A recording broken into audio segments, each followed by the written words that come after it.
하나님께 주신 너무나 복되고 좋은 기쁜 성탄절, 성탄 중에 성탄, 기쁨 중에 기쁨, 축복 중에 축복의 날이 바로 오늘 이 성탄절입니다. 이 성탄의 기쁨의 은혜와 축복이 우리 온 성도님들 개인과 가정 속에 넘치시기를 다시 한 번 더 축복드립니다. 오늘 말씀은 오늘 마태복음 1장 18절로 25절은 예수 그리스도의 나심에 대해서 우리에게 말씀해 주고 계십니다. 마태복음 1장뿐만 아니라 누가복음 1장 함께 예수 그리스도께서 이 땅에 나시는 그 과정을 쭉 설명해 주고 계십니다. 오늘 특별히 온세대 예배기에 조금 쉽게 말씀을 함께 나누고자 합니다. 요셉과 정혼한 이 마리아에게 어느 날 천사 가브리엘이 찾아왔습니다. 갑자기 그에게 나타나서 하나님의 은혜를 입은 자여 평안할지어다. 그리고는 이 천사가 이 마리아에게 나타나서 인사를 합니다. 내가 잉태하여 아들을 낳을 것이요 그 이름을 예수로 하라. 마리아가 얼마나 놀랐겠어요. 도대체 이 말이 도대체 무슨 말인지. 그래서 이 마리아가 가브리엘에게 묻습니다.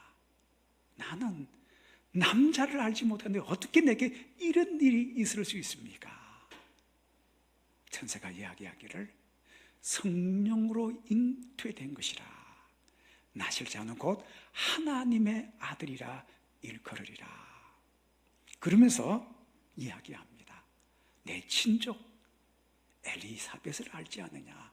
그가 나이 많아 늙어 아이를 갖지 못하는데 이미 잉태된 지가 6개월이 되었다는 겁니다. 그 말에 마리아가 주의 말씀대로 이루어지이다 하고 그 천사의 말을 아멘 하고 받아들입니다. 자, 여기까지는 괜찮습니다. 왜냐? 마리아가 직접 천사를 눈으로 보고 그를 통해서 음성을 들었기에 자기는 이해하고 납득이 됐는데 이제 그 다음이 문제예요. 뭐가 문제예요? 이 사실을 그의 남편 요셉에게 전해야 되는데 어떻게 설명할 것이고 또 설명을 해도 이 요셉이 어떻게 받아들일 것이냐. 여러분 이게 염려가 되지 않았겠습니까? 곧장 요셉을 찾아갔습니다. 여러분이 지금 마리아라면 그의 남편 요셉에게 뭐라고 설명을 하겠습니까? 아마 제가 짐작컨대 이렇게 이야기했을 것 같아요. 제일 첫 번째 이야기가 현대판으로 이야기한다면 그럴 것 같아요. 자기 첫 마디가 뭐예요? 자기 나 믿지. 여기서부터 시작해야 될까요? 왜냐? 지금 이야기가 믿을 수 없는 이야기를 해야 되겠죠. 첫 마디가 자기 나 믿지. 요셉이 대답하기로 당연하지. 내가 당신 아니면 누구를 믿어? 내가 당신 제일 사랑하잖아. 그리고는 안심을 한 마리아가 그 사실을 털어놓습니다. 아까 가브리엘 천사가 나를 찾아왔는데 첫 마디가 하나님의 은혜를 입은 자여 평안할지어다 하면서 나보고 하는 이야기가 내가 잉태되어 아들을 낳을 것인데 그 이름을 예수로 하라. 그 이야기 듣던 요셉의 눈이 갑자기 확 커지지 않았겠습니까? 그리고는 또 이야기합니다. 당신 알잖아 나를. 그래서 내가 그 가브리엘 천사에게 묻기를 내가 남자를 알지 못하는데 어떻게 애를 가질 수 있냐고 이야기했더니 천사가 이야기하기를 내게 잉태된 것은 성령으로 되신 것인데 나실 이가 곧 하나님의 아들이라 일컬으리라 말씀하신 거야. 여러분 이 이야기를 듣는 요셉의 눈이 얼마나 커졌겠어요. 얼굴이 벌개지며 도대체 이 상황을 어떻게 받아야 될지. 여러분 율법으로는 어떻게 해요? 결혼하기 전에 임신한 여자가 돌로 쳐서 죽여야 돼요. 자기가 사랑하는 이 마리아 너무나 잘 알지 않습니까?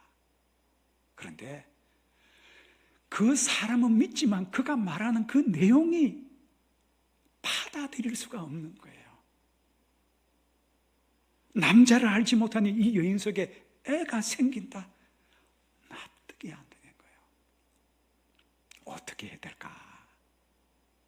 법대로 돌로 쳐서 죽일 수도 없고 그 말을 그대로 받자니 나 말고 어떻게 이 마리아가 아기를 가진다. 납득이 안 되는 거예요. 그렇게 헤어지고 나서 이 요셉이 지금 고민을 하는 거예요. 율법대로 하자니 이것은 아닌 것 같고 마리아 말을 다 받아들이자니 나 말고 어떻게 이 마리아가 아기를 가진다는 게 용납이 안 되는 거예요. 고민하고 밤에 뒤척뒤척 하다가 마음으로 결론 내린 게 뭐냐? 마리아가 실수했는 모양이구나. 그리고는 마음으로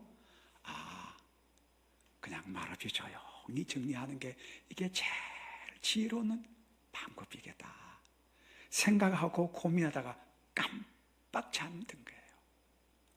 자, 근데 문제는 꿈에 아직 한 번도 경험해보지 못한 천사 가브리엘이 꿈에 나타난 거예요.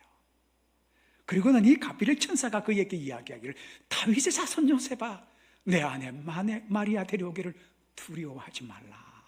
그러면서 하는 이야기가 마리아에게 잉태된 자는 성령으로 된 것인데 그 이름을 예수라 하라. 조금 전에 아까 낮에 들었던 이 마리아가 들려줬던 그 이야기를 고스란히 그대로 이야기하는 거예요. 그리고는 잠에서 딱 깬 거예요. 그리고 나서 성경의 말씀대로 이 요셉이 그의 아내 마리아를 당장 집으로 데리고 왔습니다.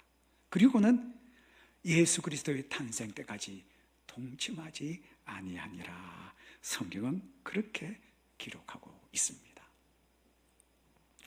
자, 오늘 이 사건에서 우리가 하나님께서 주시는 첫 번째 메시지가 있어요. 그게 뭐냐? 여러분, 이 남의 이야기는 여러분 쉽죠? 그런데 직접 겪어보면 이건 충격이에요. 내가 남자를 알지 못하는데 내가 아기를 갖는다. 여러분, 이게 용납이 됩니까? 그런데 마리아는 주의 말씀대로 하나님의 말씀대로 되어지이다. 예 하고 순종했다는 거예요. 여러분, 정말 중요한 겁니다. 우리의 생각, 이성, 내가 내 판단으로 받아들일 수 없는 그것에 예스 하는 것, 이게 순종, 이것이 순종이라는 거예요. 요셉도 마찬가지예요. 아직 내가 여자를 알지 못하는 그 여자가 또 남자를 알지 못하는 이 사랑하는 여인이 성령으로 잉태되었고 잉태된 그 여인을 데려오라 하는 이게 하나님의 말씀에 예하고 순종하는 것. 내 생각, 내 뜻, 이성적인 판단으로 재단하는 것이 아니라 주의 말씀을 그대로 받아들이고 아멘 하는 이 하나님의 사람들을 통해서 하나님께서 하나님의 영광을 드러내시는 줄로 믿습니다. 여러분, 참 놀라운 사건 아닙니까? 오늘 이 예수님의 탄생에는 두 여인이 등장합니다. 누가복음에 보면 하나는 엘리사벳이요, 오늘 또 성경에는 마리아가 등장합니다. 그런데 이 두 여인에게는 공통점이 있어요. 뭐냐? 엘리사벳은 이 마리아의 친족입니다. 친척이라는 이야기죠. 그런데 이 두 사람의 공통점이 뭐냐? 한 사람은 나이가 많아 늙었다는 거예요. 다시 말하면 아기를 가질 수 없다는 거예요. 나이 많아 늙었다는 이 말을 한 단어로 뭐라고 표현하면 되죠? 할머니란 이야기예요. 그리고 마리아는 어떻게 해요? 남자를 전혀 알지 못하는 정말 동정녀라는 이야기예요. 두 사람 다 아기를 가질 수 없어요. 그런데 오늘 성경은 말씀하시기를 처녀가 잉태하여 아들을 낳을 것이요. 하나님께서 말씀하시면 여러분 불가능한 것이 가능케 된다는 사실입니다. 내가 받아들이고 받아들이지 않고 이게 중요한 것이 아니라 하나님이 말씀하시면 하나님의 때, 하나님의 방법으로 이루시는 하나님이신 줄로 믿습니다. 사람에게 보기에 불가능이죠. 이미 이 일이 있기 전에 약 700여 년 전에 이사야 선지자 통해서 이사야 7장 14절에 선포했잖아요. 보라, 처녀가 잉태하여 아들을 낳을 것이요 그 이름은 임마누엘이라 하리라. 여러분이 엘리사벳뿐만 아니라 우리 잘 아는 엘리사벳 통해서 예수님의 길을 예비했던 이 세례 요한의 어머니 엘리사벳뿐만 아니라 구약에 사무엘의 어머니 한나도 눈물로 기도했던 기도의 어머니입니다. 자식이 없어서니 얼마나 눈물을 흘리고 흘렸겠어요.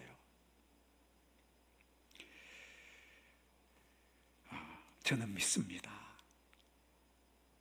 하나님의 말씀은 내 이성의 판단으로 납득되지 않고 용납되지 않을지라도 하나님의 말씀은 반드시 성취된다는 거예요. 처녀가 잉태하여 아들을 낳으리라.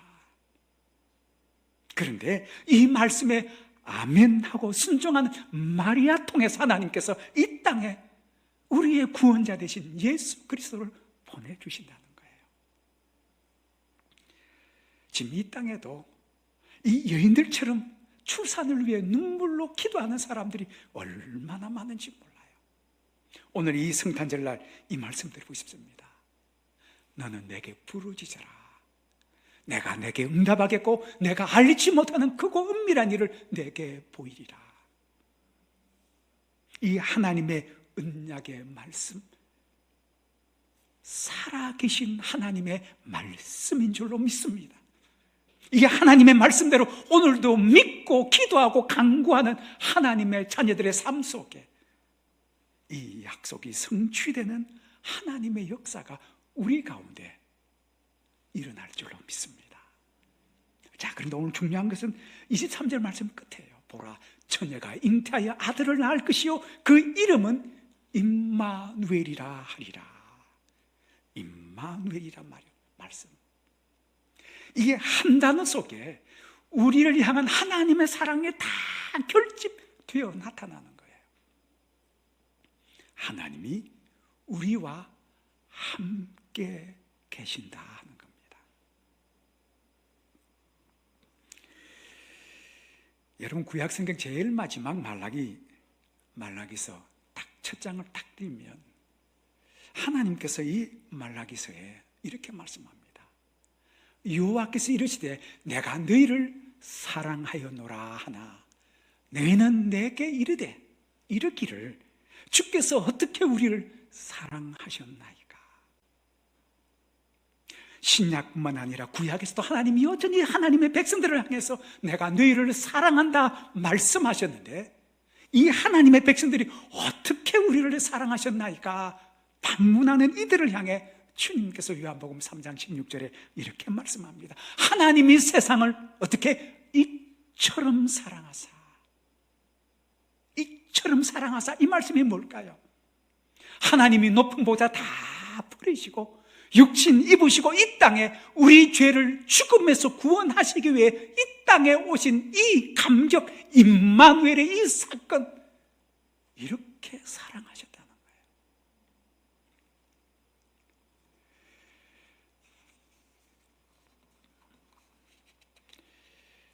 거예요. 여러분, 죄로 인해 죽을 수밖에 없었던 이 땅에 하나님이 친히 육신 입으시고, 여러분, 구약의 성경에 나오는 이 이스라엘 백성들이 갖고 있는 하나님의 모습은 어떤 모습이냐? 하나님은 저 멀리 계신 하나님 뿐만 아니라 하나님은 자신들의 죄를 책망하시고 심판하신 바로 그 하나님이신데, 그 하나님이 육신 입으시고 우리의 고통을 다 지시는 육신 입으시고 이 땅에 오셔서 우리의 죄를 위해, 대속의 죽음을 위해 이 땅에 오신 이처럼 사랑하사 독생자를 주셨으니 이는 그를 믿는 자마다 멸망치 않고 영생을 얻게 하려 하심이라.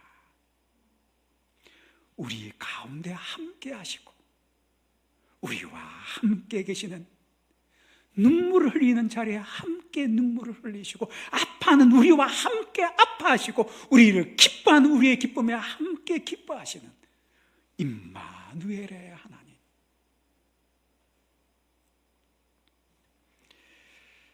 사랑하는 하영교회 성도 여러분, 지금 우리의 삶의 자리는 코로나로 많은 분들이 어려움을 겪고 있습니다. 그런데 우리의 삶의 자리가 어떠냐가 중요한 게 아니라 바로 그 자리에 임마누엘 하는 하나님의 사건이 일어나면 홍해가 쫙 열리는 하나님의 역사가 우리 가운데 일어나게 될 줄로 믿습니다. 이 임마누엘의 기쁨과 역사와 감격과 은혜와 축복이 우리 온 성도님들 가운데 함께 하시기를 주의 이름으로